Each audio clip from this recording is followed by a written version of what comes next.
السلام عليكم ورحمة الله تعالى وبركاته. مرحبا بكم تلاميذي الأعزاء في الشرح ديال الدرس ديال la rotation. Alors, on va juste ici traiter l'essentiel du cours. Alors, donc la première partie, repérage d'un point M, c'est d'un point M en rotation. Donc lorsqu'un point M0 est en rotation, par exemple, le sens du mouvement est celui-là. Alors, le sens du mouvement de rotation est celui-là.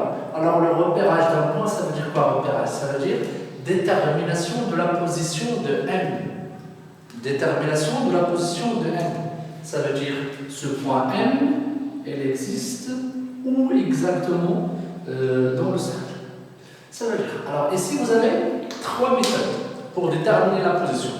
Donc la première position, ou plutôt la première méthode, c'est la méthode des coordonnées cartésiennes. Ça veut dire pour déterminer la position du point M dans ce cercle, donc il suffit de donner les coordonnées cartésiennes, ça veut dire de donner xm et de donner ym. Donc ça, c'est la première méthode. Ça veut dire les coordonnées cartésiennes. C'est bon? Alors, pour déterminer la position, ou plutôt pour repérer un point, vous avez, donc on a trois méthodes. Donc la première méthode, c'est la méthode des coordonnées cartésiennes. Ça veut dire, il suffit de donner x, donc cartésien, donc c'est cartésien. La deuxième méthode, c'est la méthode, ce qu'on va appeler, c'est la méthode de l'abscisse. Vous l'avez déjà vu dans la première année. Donc c'est l'abscisse curviligne. C'est l'abscisse curviligne. Notez S. Ça veut dire quoi l'abscisse curviligne S? Ça veut dire pour déterminer la position de M, donc il suffit de donner 7 arcs. Ça veut dire M0, M. C'est bon? Ça veut dire qu'il suffit de donner la distance de M0, M. Donc c'est un arc. Donc ça c'est l'abscisse curviligne. S est égal, donc c'est M0, M. C'est un arc. Faites attention, donc c'est une distance. Alors, ici, vous avez S est égal à la distance M0M, donc c'est un arc. L'unité, c'est en mètres. C'est l'unité en mètres. Donc ça, c'est pour la deuxième méthode. La troisième méthode, pour repérer ce point, donc il suffit de donner l'angle. Il suffit de donner l'angle entre le vecteur O et M0 et le vecteur OM. Ça veut dire cet angle. C'est bon? Donc, si vous connaissez par exemple cet angle, donc vous pouvez déterminer la position de M dans le cercle. Donc, on va le noter, cet angle θ. Donc, θ, donc c'est un angle. Donc, ça, il s'appelle l'abscisse angulaire. Donc, c'est un abscisse angulaire. Abscisse angulaire. Donc, abscisse angulaire θ. Donc, avec θ est égal à quoi? C'est l'angle qui existe entre le vecteur OM0 et OM. C'est l'angle qui existe entre les deux. Bien. Alors maintenant, vous avez trois méthodes pour déterminer ou pour repérer le point M. Maintenant, si vous savez par exemple l'abscisse curviligne, ça veut dire si vous savez cet arc, est-ce que vous pouvez déterminer θ?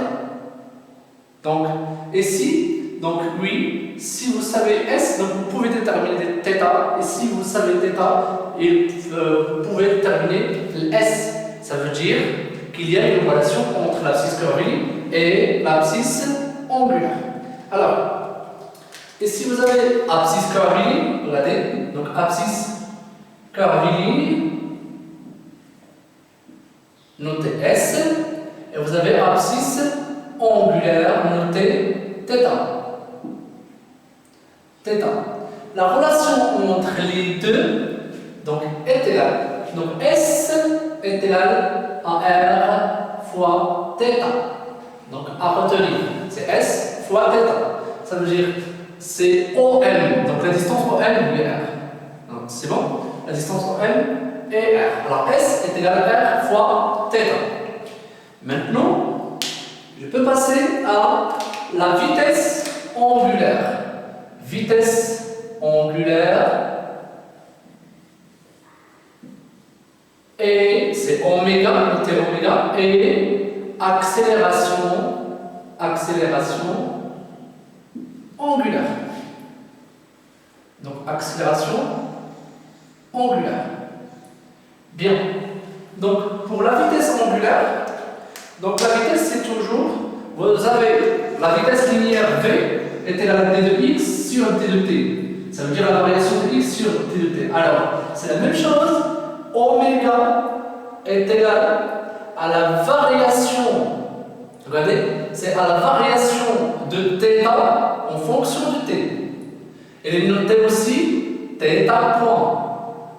Il est noté aussi θ point.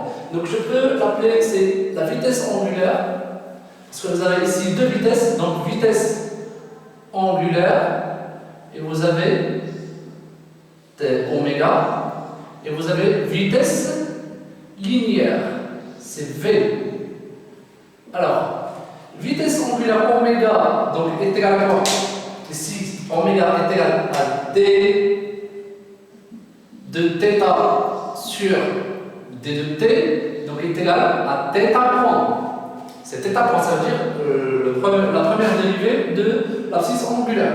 Et vous avez V ici est égal à d de s à la place de x, ici vous avez un arc. Donc c'est une distance. X c'est une distance et s c'est une distance. Donc c'est la même chose. Donc à la place de x, donc on va mettre s. Donc c'est d de s sur d de t.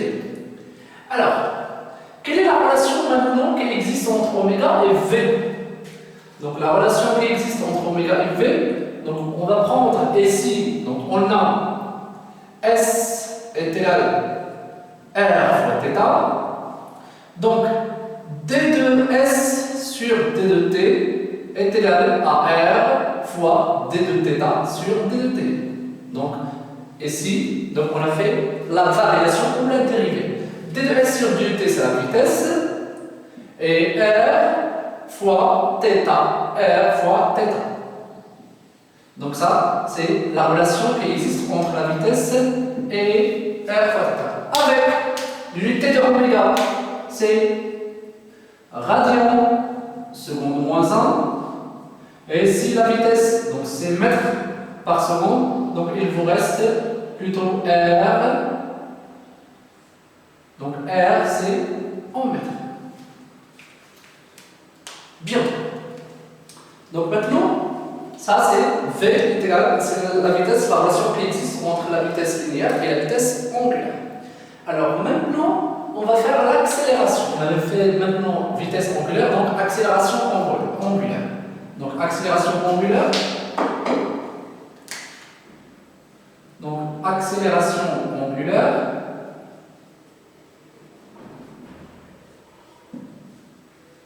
Donc accélération angulaire. Donc ici, accélération angulaire, pour déterminer l'accélération, donc il suffit de prendre un repère. Donc un repère ici, vous avez une trajectoire qui est curviligne, ça veut dire qu'on va prendre un repère de frein. C'est un repère de frein, le repère de frein. Alors le sens de rotation de celui-là, ça veut dire que AT c'est dans ce sens, le repère de frein. Alors que AM c'est dans le sens, c'est vers haut. Ça, c'est AM. Pour. Et si vous avez l'unité, plutôt c'est. Vecteur unitaire, plutôt c'est U. Et ici, vecteur unitaire, c'est N. Alors, comme vous savez, donc d'après. Vous avez tous que AT, l'accélération A est égale à AT fois U plus AN fois N. C'est bon? Donc, dans un repère de freinée, dans un repère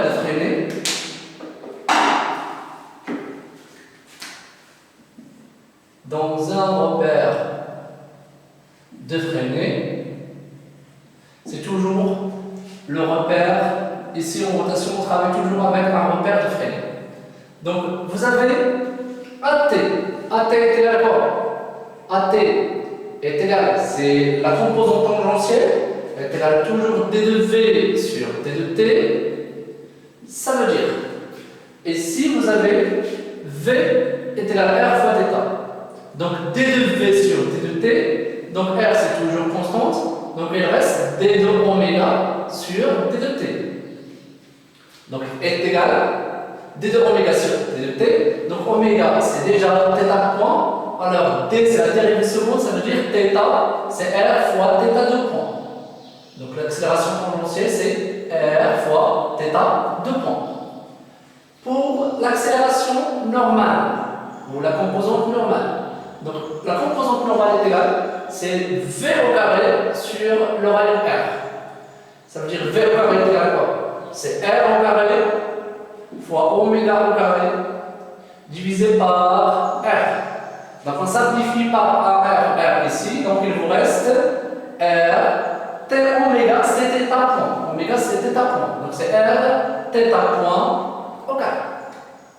C'est bon? Donc c'est R, θ point au carré. Donc c'est bon? Donc maintenant, maintenant on passe au principe. Donc c'est le principe fondamental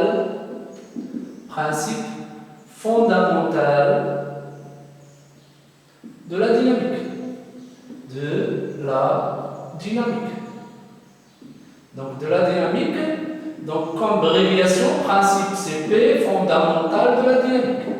Qu'est-ce que c'est le principe fondamental de la dynamique? Donc il suffit juste de faire la somme des moments des forces est égale G delta fois l'accélération angulaire θ de point. Alors avec M delta de F, donc c'est le moment du force F. C'est bon? C'est le moment. Alors, G delta, donc c'est le moment d'inertie du corps. Ça veut dire ici le moment d'inertie. Ici, il dépend de la masse et la forme du corps. Il dépend de la masse et la forme du corps. Donc vous avez plusieurs cas. Donc des cas usuels, vous l'avez déjà dans le cours. Donc G delta est égal au moment d'inertie du cours. Donc il vous reste θ de point, c'est l'accélération angulaire. Donc c'est l'accélération angulaire. C'est bon? Ça veut dire, à la place du deuxième principe de Newton, pour la rotation, on fait le principe fondamental de la dynamique. Ça veut dire le principe fondamental. Donc il vous suffit ici de comment on calcule M delta de F, ça veut dire le moment d'une force. Alors, comme rappel, vous l'avez déjà fait pour l'année dernière, c'est pour la première année bac. Donc maintenant, je prends comme exemple, si vous avez par exemple le point M en rotation autour d'un axe d'état. Un point M, comme exemple une poulie. Vous avez delta et vous avez une force ici. C'est la force, on va l'appeler par exemple la force F.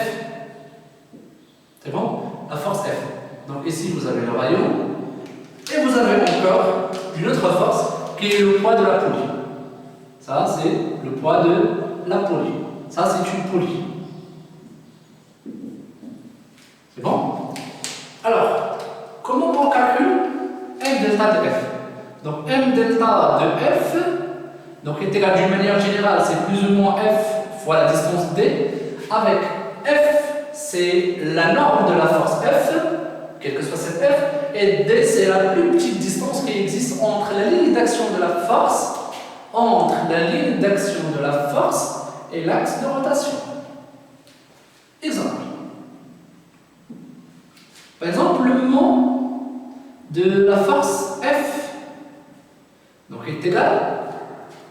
Donc, plus ou moins, donc elle dépend de quoi? Elle dépend du sens de mouvement. Donc, on prend par exemple le sens de rotation est celui-là. Donc, ça, c'est le sens positif. Alors, si vous regardez bien, F est le contraire de sens positif du mouvement. Ça veut dire à la place, ici, on va mettre c'est moins. Alors, c'est moins la force F, c'est F fois la distance, la plus courte distance qui existe entre la ligne d'action. Voilà la ligne d'action de la force F. Et la plus courte distance, c'est toujours la distance qui est perpendiculaire sur la ligne d'action. Dis-moi qu'est-ce qu'on a amendé à la ligne d'action. Ça veut dire, cette fois-ci, c'est le rayon. Ça veut dire moins F fois le rayon.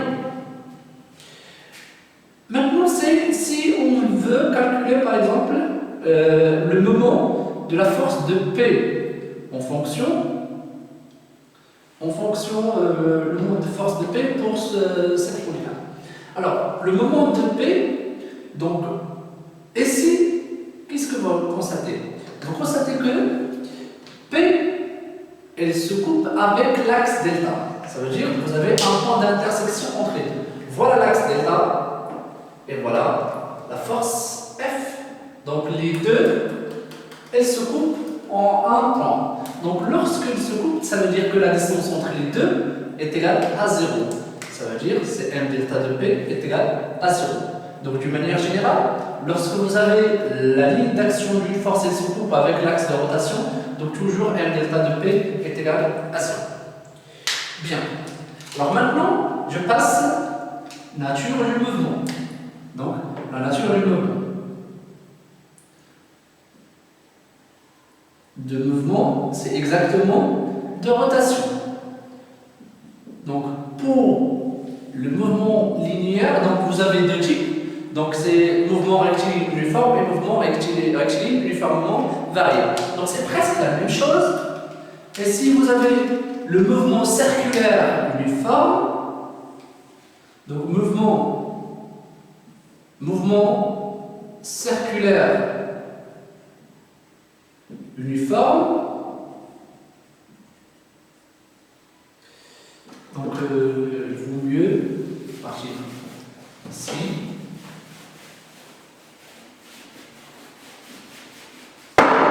Vous avez deux types de mouvements. Donc le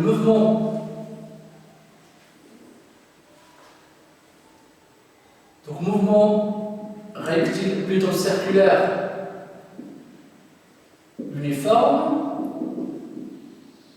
Et vous avez mouvement, c'est toujours circulaire, uniformément varié. Uniformément varié. Uniformément varié. Alors, ça c'est l'accélération, ça c'est l'équation de la vitesse, et ça c'est l'équation horaire. Alors, donc ici vous avez, donc ça c'est accélération. Donc, ici vous avez la vitesse, et ici vous avez l'équation horaire. Alors, pour le mouvement circulaire uniforme, ça veut dire, pour le mouvement rectiligne, vous avez A est égal à 0, c'est la même chose ici, c'est θ de point est égal à 0. Ça veut dire θ de point est égal à 0, ça veut dire que la vitesse est égale à une constante. C'est bon? Avec. Donc la vitesse est égale à une constante. Et l'équation horaire, elle devient. Donc à la place de x de t, vous avez ici θ de t. Parce que vous avez un angle. Donc c'est θ de t est égal. Donc c'est pas. Ici vous avez oméga, c'est la vitesse oméga, c'est pas la vitesse linéaire. Donc c'est θ de t est égal à oméga t plus θ0. Bien. Pour le mouvement circulaire uniforme, vous avez θ de point, c'est différent de 0. Ça veut dire quoi? Ça veut dire que oméga de t est égal à θ de point fois t. Et si on a fait l'intégration, θ de point fois t plus oméga 0.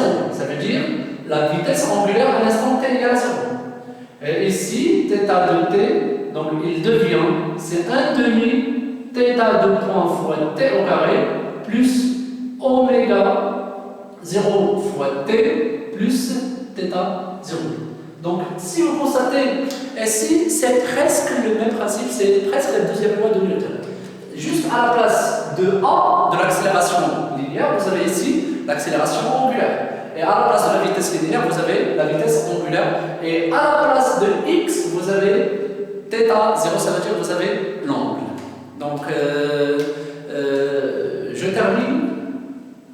Donc, c'est terminé. Donc, on l'a fait tous. Donc, c'est terminé.